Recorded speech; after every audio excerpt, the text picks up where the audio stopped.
അയ്യപ്പേട്ടാ, happy Christmas. Same to you. ചേട്ടാ, ഇന്ന് Christmas ദിനമാണ്. അത് ക്രിസ്മസ് ദിനമായിരിക്കെ തന്നെ ഒരു സുപ്രധാന വാർത്ത കൂടി പുറത്തു വരുന്നുണ്ട്. അത് നമ്മുടെ ADM നവീൻ ബാബുവുമായി ബന്ധപ്പെട്ടിട്ടുള്ളതാണ്. അദ്ദേഹം കൈക്കൂലി വാങ്ങിയതിന് തെളിവില്ലെന്ന് വിജിലൻസ് പറഞ്ഞിരിക്കുന്നു. വിജിലൻസിന്റെ റിപ്പോർട്ട് അങ്ങനെയാണ്. അത് പുറത്തുവിട്ടത് ഏഷ്യാനെറ്റ് ന്യൂസ് ആണ്. എന്താണ് ചേട്ടന് ഇപ്പോൾ തോന്നുന്നത്? എന്താണ് ഈ ഒരു വാർത്ത പുറത്തു വരുമ്പോൾ ചേട്ടന്റെ മനസ്സിൽ ഓടിയെത്തിയ കാര്യങ്ങൾ എന്തൊക്കെയാണ്? അതായത് വിജിലൻസ് തെളിവില്ല എന്ന് പറയുന്നത് തെളിവില്ലാത്തത് കൊണ്ട് തന്നെയാണ്. കാര്യം ഭരിക്കുന്ന പാർട്ടി തന്നെ ഇതിൽ പ്രതിയായി വരുന്ന ഒരു കേസ് ആയതുകൊണ്ട് എന്ത് തിരിമറി വേണോ വിജിലൻസിൽ നടത്താമായിരുന്നു. അപ്പോൾ ഇതിന് വ്യക്തമായ തെളിവില്ലാത്തത് കൊണ്ട് തെളിവില്ല എന്ന് പറയുന്നു. പിന്നെ പ്രശാന്ത് പണം നൽകിയതിന് പ്രശാന്തിന് തന്നെ തെളിവ് അത് പറയാനായിട്ട് പറ്റിയിട്ടില്ല. പ്രശാന്ത് എന്ന് പറയുന്ന വ്യക്തിക്ക് തന്നെ ഇപ്പൊ ഞാൻ പ്രജിതയ്ക്ക് കടം തരികയാണെങ്കിൽ, പൈസ തരികയാണെങ്കിൽ ഞാൻ പറയുകയാണെങ്കിൽ ഞാൻ പറയുന്നതിനാണ് വില, ഞാൻ തരുന്ന തെളിവാണ് തെളിവ്. സാർ ഞാൻ അവർക്ക് അത് കൊടുത്തിരുന്നു എന്ന്. അപ്പൊ ആ കാശ് കൊടുത്തതിന്റെ തെളിവ് പ്രശാന്തിന് നൽകാൻ കഴിയാത്തത് കൊണ്ട് തന്നെയാണ് അവിടെ പരാജയപ്പെട്ടത്. ആ ഉദ്യമം, അതായത് ADM നവീൻ ബാബുവിന് കൈക്കൂലി കൊടുത്തു വന്ന പ്രശാന്തിന്റെ മൊഴിക്കപ്പുറം ഒരു തെളിവും ഇല്ലെന്നാണ് പറഞ്ഞിരിക്കുന്നത്. അന്വേഷണത്തിൽ പറയുന്നത്. അതിൽ തന്നെ പറയുന്നത് പ്രശാന്തിന്റെ ചില മൊഴികളൊക്കെ സാധൂകരിക്കുന്ന തെളിവുകളും ദൃശ്യങ്ങളും ഉണ്ട്. അതായത് ഈ CCTV ദൃശ്യമാണല്ലോ മനഃപൂർവ്വം ക്രിയേറ്റ് ചെയ്തത്. അതെ, അദ്ദേഹത്തിന് ആ CCTV ഉണ്ടെന്ന് പ്രശാന്തിന് കൃത്യമായിട്ട് അറിയാം. പള്ളിക്കുന്നിൽ അദ്ദേഹത്തിന്റെ വീട്ടിലേക്ക് പോകുന്ന വഴി വരെ അദ്ദേഹത്തിനെ നടന്ന് ശല്യം ചെയ്യുന്ന പോലെയാണ് നമ്മൾ കണ്ടത്. ഒരു സ്ഥലത്തല്ല, 2 സ്ഥലത്ത് വരെ അദ്ദേഹത്തിന്റെ പിറകെ വാഹനം കൊണ്ട് പ്രശാന്ത് പോകുന്നുണ്ട്, ഒരു സ്കൂട്ടറിൽ പോകുന്നുണ്ട്. അപ്പൊ പ്രശാന്ത് ഇത് ചെയ്തു എന്നുള്ളതിന്റെ കറക്റ്റ് 1 ലക്ഷം രൂപയോ അല്ല, 95,500 98,500 അങ്ങനെ എത്രയോ ഒരു എമൗണ്ട് ഒക്കെയാണ്. ഇതൊരു വെൽ കാൽക്കുലേറ്റഡ് പ്ലാൻ ആണെന്നുള്ള കാര്യം ആർക്കും അറിയാം. അത്രയും പൈസ ഒപ്പിക്കുന്ന ആൾക്ക് ബാക്കി അത് 1 ലക്ഷം ആക്കാൻ എത്ര ബുദ്ധിമുട്ടുണ്ടായിരുന്നു? അത് ഒരു കാര്യം. 2, നമ്മൾ തമ്മിൽ തന്നെ നേരത്തെ സംസാരിച്ചു പറഞ്ഞു, അത് അവരുടെ ഒരു സൊസൈറ്റിയിലോ സഹകരണ ബാങ്കിലോ അത് പാർട്ടി തന്നെ ഭരിക്കുന്ന ഒരു സഹകരണ ബാങ്കില് സ്വർണ്ണ വായ്പ വെച്ചിട്ട് ഇങ്ങനെ എടുത്തു എന്ന് പറഞ്ഞാൽ അതൊരു തെളിവുണ്ടാക്കാനാണ്. അവിടെ സ്വർണം വെച്ചിട്ടുണ്ടോ ഇല്ലയോ എന്ന് ആരന്വേഷിച്ചു? അല്ല, അതാവട്ടെ, പറഞ്ഞ വിജിലൻസ് പോലൊരു സ്ഥലത്ത് കാര്യങ്ങളുമല്ലേ ചേട്ടാ ഹാജരാക്കിയിട്ടുണ്ടാവുള്ളൂ. ഈ റെസിപ്റ്റ് ഉൾപ്പെടെയുള്ളവ വേണമെങ്കിൽ അത് അവിടെ നിന്ന്, ആ സഹകരണ ബാങ്കിൽ നിന്ന്, ഇവരുടെ ഭരണത്തിലിരിക്കുന്ന ഇവർ ഭരണം കൈയാളുന്ന ഒരു ബാങ്കിൽ നിന്ന് ഈ ഒരു റെസിപ്റ്റ് ഉണ്ടാക്കാൻ ഇവർക്ക് എന്താ ഇത്ര പ്രയാസം? അതൊരു വശം ആയിക്കോട്ടെ. പക്ഷേ ഇതൊരു വെൽ ഫാബ്രിക്കേറ്റഡ് ആയിട്ടുള്ള ഒരു സംഭവം, ഒരു ക്രിയേറ്റീവ് ആയിട്ടുള്ള ഒരു സംഭവം ആണെന്നതിന്റെ ഒറ്റ കാരണം തന്നെ ഇത് കൊണ്ടുവച്ചിട്ട് ഈ തെളിവായിട്ടുള്ള ഈ പേപ്പർ, കാര്യം വിജിലൻസ് പോലൊരു അന്വേഷണം, കാര്യം ഇവർ മനസ്സിൽ ഉദ്ദേശിച്ചിരുന്നത് ഇയാളെ വിജിലൻസിനെ കൊണ്ട് പിടിപ്പിക്കുക, ഇയാളുടെ തൊഴിൽ കളയിക്കുക, ഇയാൾക്ക് പെൻഷൻ കിട്ടരുത്, നവീൻ ബാബു ഈ മനുഷ്യനൊന്നും കിട്ടരുത്. അപ്പൊ ഇവിടെ വേറൊരു പൂട്ട് വരുന്നുണ്ട്. ഇവിടെ ഈ പറയുന്ന ഇയാൾ താൽക്കാലിക ജീവനക്കാരനാണ്. ആര്? ഈ പ്രശാന്ത് എന്ന് പറയുന്നത്. ഈ ക്രൂക്കഡ് ബുദ്ധിക്കാരനായ പ്രശാന്ത് അടങ്ങുന്ന സംഘത്തിന് ചിലപ്പോൾ ഒരു വേള ഇയാൾ താൽക്കാലിക ജീവനക്കാരനായതുകൊണ്ട് ഇതിൽ ഇയാളെ കുടുക്കിയാലും ഈ കൈക്കൂലി കൊടുത്തവനും ഈ കേസിൽ പെടും. കൈക്കൂലി കൊടുത്തവനും പെടും, കൈക്കൂലി വാങ്ങിയവനും പെടും. അപ്പൊ അങ്ങനെ ഒരു പ്ലാൻ ചെയ്തതാണ്. പക്ഷേ അതിൽ വന്നൊരു കാര്യം, കൈക്കൂലി കൊടുത്തു എന്ന് പറയുമ്പോൾ ഇത്ര ദിവസത്തിനുള്ളിൽ, നമ്മളിപ്പോ 7 ദിവസത്തിനുള്ളിൽ ഇത് പരാതിപ്പെടണമെന്നുണ്ട്, അത് ചെയ്തിട്ടില്ല. അല്ല, ഇത് 7 ദിവസത്തിനുള്ളിൽ പരാതിപ്പെടണമെന്നുണ്ട്. അവിടെയാണ് വേറൊരു കാര്യം, ട്വിസ്റ്റ് കൂടെ ഉണ്ടായിരിക്കുന്നത്. കാര്യം ഇയാള് 5-ാം തീയതി പണയം വെക്കുന്നു, ഇയാള് പിറകെ നടന്ന് ശല്യം ചെയ്ത് 7-ാം തീയതി കൊടുക്കുന്നു, 8-ാം തീയതി ഇദ്ദേഹത്തിന് ഓർഡർ കിട്ടുന്നു, 14-ാം തീയതിക്ക് മുന്നേ ഒരു ദിവസം അദ്ദേഹത്തിന്റെ ബന്ധു വിളിച്ച് വിജിലൻസിൽ പറയുന്നു പ്രശാന്തുമല്ല. അപ്പൊ ആ ബന്ധു ആര്? ആ ഫോൺ നമ്പർ ഇപ്പം വിജിലൻസിന് കിട്ടിയിട്ടുണ്ടാവില്ലേ? വിജിലൻസിന് കോളർ ഐഡി ഉള്ളതാണ്, അല്ലെങ്കിൽ നമുക്കിവിടെ രേഖ വലിയ പാടൊന്നുമില്ല. കാര്യം ഇപ്പൊ അങ്ങനെയുള്ള സംവിധാനങ്ങളെല്ലാം തന്നെ ഉണ്ട്, ടെലികോം സംവിധാനങ്ങൾ. പ്രത്യേകിച്ച് ഒരു നോർമൽ പേഴ്സൺ അല്ല അത് അന്വേഷിക്കുന്നത്, ഒരു കോളർ ഐഡിയോ കോൾ ഹിസ്റ്ററി ഒക്കെ അന്വേഷിക്കുന്നത്. തീർച്ചയായിട്ടും അതറിയാൻ പറ്റും. അപ്പൊ ഈ വിളിച്ചത് ആര്? ഇത് ആരാണ് വിളിച്ചത്? ഈ വിളിച്ചത് ആരായിരിക്കും? അത് കത്ത് തയ്യാറാക്കിയവർ തന്നെയാണ്. അതായത് അദ്ദേഹം തയ്യാറായത് അത് മുഖ്യമന്ത്രിയുടെ ഓഫീസിൽ നിന്ന്, അല്ലെങ്കിൽ AK സെന്ററിൽ നിന്ന്, അല്ലെങ്കിൽ മുഹമ്മദ് റിയാസിന്റെ ഓഫീസിൽ നിന്ന്. അത് നമ്മുടെ ഷാജഹാൻ സാറ് തന്നെ ആ ചെയ്ത ആളുടെ പേര് വ്യക്തമായിട്ട് പറഞ്ഞിട്ടുണ്ട്. സാറിന് അതൊന്നും നഷ്ടമാവാനില്ലാത്തതുകൊണ്ട് സാറ് പച്ചയ്ക്ക് പറഞ്ഞിട്ടുണ്ട്. പിന്നെ നമുക്ക് പറയാൻ നമ്മൾ മടിക്കുന്നത് ചില കാരണങ്ങൾ ഉള്ളതുകൊണ്ട്, നമ്മൾ ഈ മേഖലയിൽ നിൽക്കുന്ന അദ്ദേഹം ഒരു പഴയ പത്രപ്രവർത്തനം ആയതുകൊണ്ടും നമ്മളോട് ജ്യേഷ്ഠ സഹോദരനെ പോലെ പെരുമാറിയത് അത് മാത്രമല്ല അദ്ദേഹം പറയുന്നത് പോലെയല്ല, നമുക്ക് ചില കാര്യങ്ങളിൽ കുറച്ചുകൂടെ എന്നാലും കിട്ടിയാൽ മാത്രമേ AK സെന്ററിലെ വ്യക്തിക്ക് ഇതിൽ പങ്കുണ്ട്. അത് ബിജു കണ്ടങ്കയ്യാണ് എന്നുള്ള കാര്യം ഉറപ്പിച്ച് തന്നെ പറയാം. അതിൽ ഞങ്ങൾക്ക് ഇവിടെ ഒരു മാറ്റി നിർത്തലിന്റെ ഇത് വരുന്നില്ല.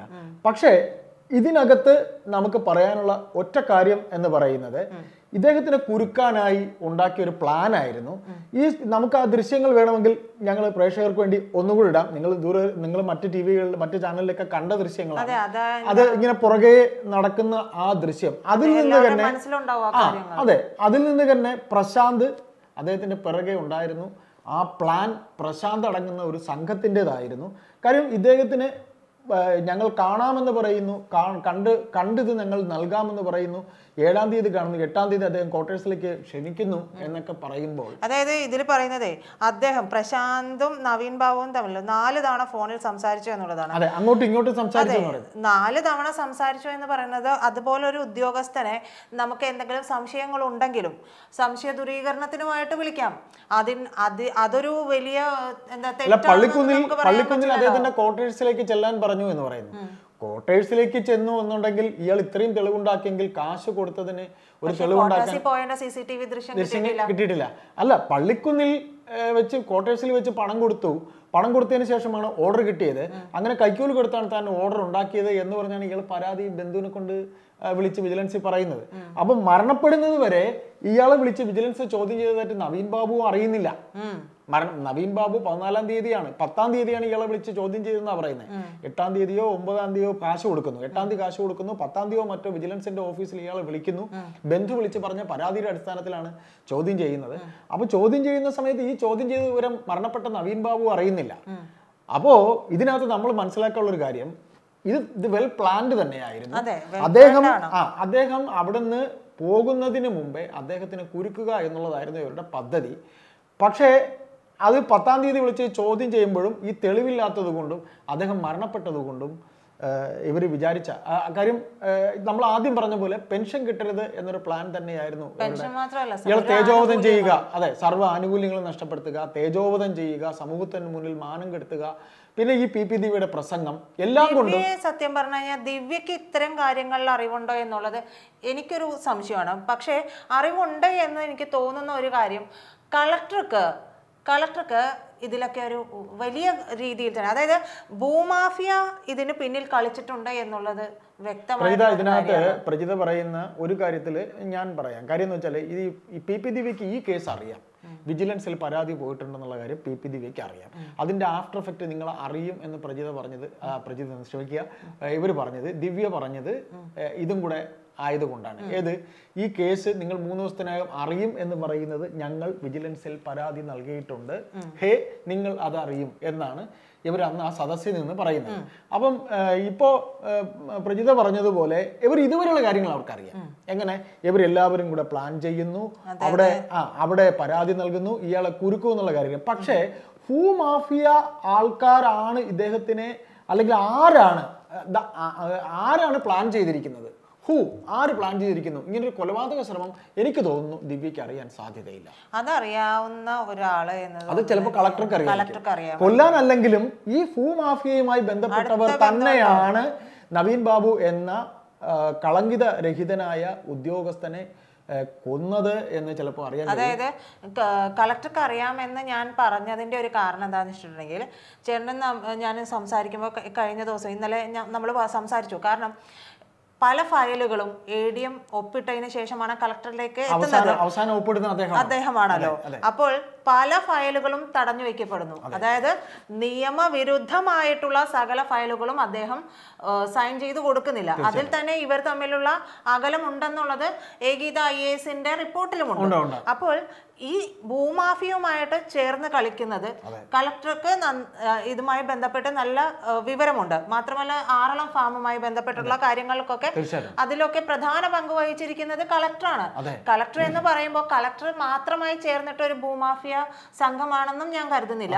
ഇതിൽ CPM-ന്റെ എം വി ജയരാജന്റെ കാര്യം പറഞ്ഞതുപോലെ അല്ല, ഇതില് നമ്മൾ ഒരു കാര്യം കൂടെ പറയേണ്ടി വരും. കാര്യം ഇപ്പോൾ ഈ വിജിലൻസിന്റെ റിപ്പോർട്ട് വരുമ്പോൾ ഇദ്ദേഹത്തിനെ ഒരു പിന്നെ കൈക്കൂലി പാവി ആക്കി തീർക്കാൻ, ഒരു കളങ്കമുള്ള കൈക്കൂലി വാങ്ങുന്ന ഉദ്യോഗസ്ഥനാണ് എന്ന് ആക്കി തീർക്കാൻ കണ്ണൂർ ജില്ലാ CPM ഘടകം ശ്രമിച്ചുകൊണ്ടിരിക്കുന്നു എന്നുള്ളതാണ് എം വി ജയരാജന്റെ ആ സംസാരം. ഈ അടുത്തിപ്പോ നമ്മൾ കേട്ടു, അദ്ദേഹം കൈക്കൂലി വാങ്ങിയോ ഇല്ലയോ എന്ന് അറിയില്ല എന്നൊക്കെ എങ്ങും തൊടാതെയുള്ള എം വി ജയരാജന്റെ ആ പ്രസ്താവനകളൊക്കെ നഖശികാന്തം വെട്ടിക്കളയുന്നതാണ് ഈ റിപ്പോർട്ട് പുറത്തു വന്നിരിക്കുന്നത്.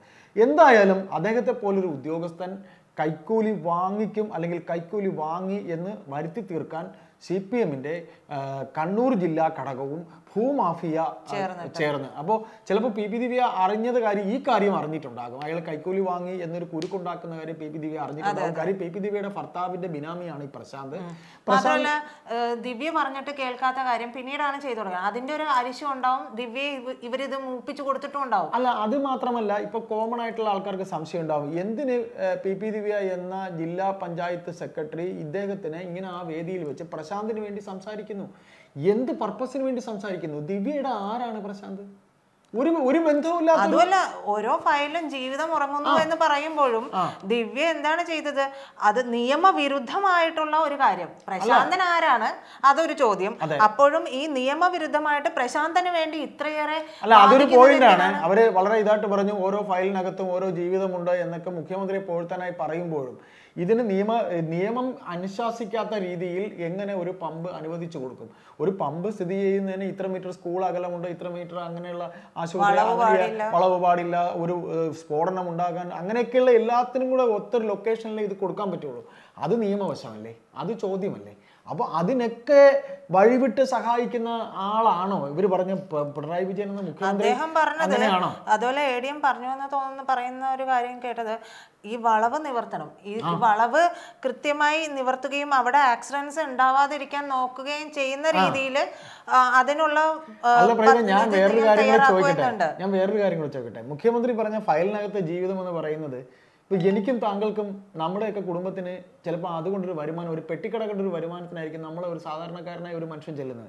അതുപോലല്ലോ പെട്രോൾ ബങ്ക് എന്ന് പറയുന്നത്. പെട്രോൾ ബങ്ക് എന്ന് പറയുന്ന ഒരു ജീവിതമല്ല. അവൻ ഗവൺമെന്റ് ഉദ്യോഗസ്ഥൻ, താൽക്കാലിക ജീവനക്കാരനാണെങ്കിൽ പ്രശാന്ത് ഒരു ഗവൺമെന്റ് ഉദ്യോഗസ്ഥൻ.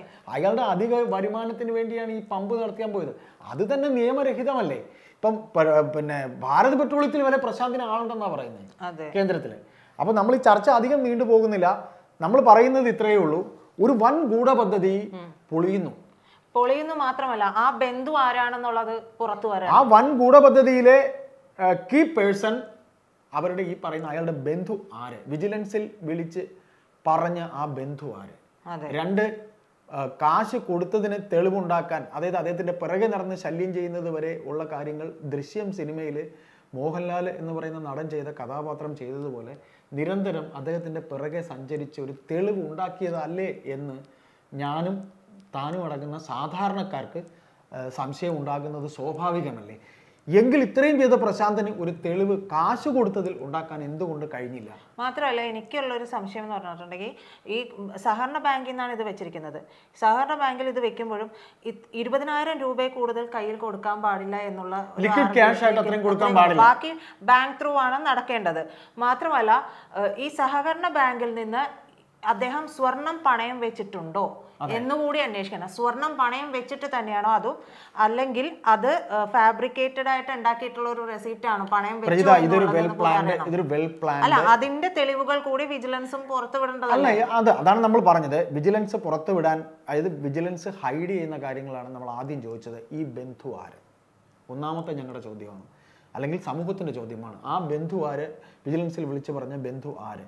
ഇദ്ദേഹം ഈ 98,500 രൂപ, ഇപ്പം പ്രജിത പറഞ്ഞതുപോലെ 98,500 രൂപയും അദ്ദേഹത്തിന് കൈക്കൂലിയായി നൽകി എന്നുണ്ടെങ്കിൽ ആ 98,500 ഒരു ലിക്വിഡ് ക്യാഷ് ആയിട്ട് കൊടുക്കാനുള്ള നിയമമുണ്ടോ?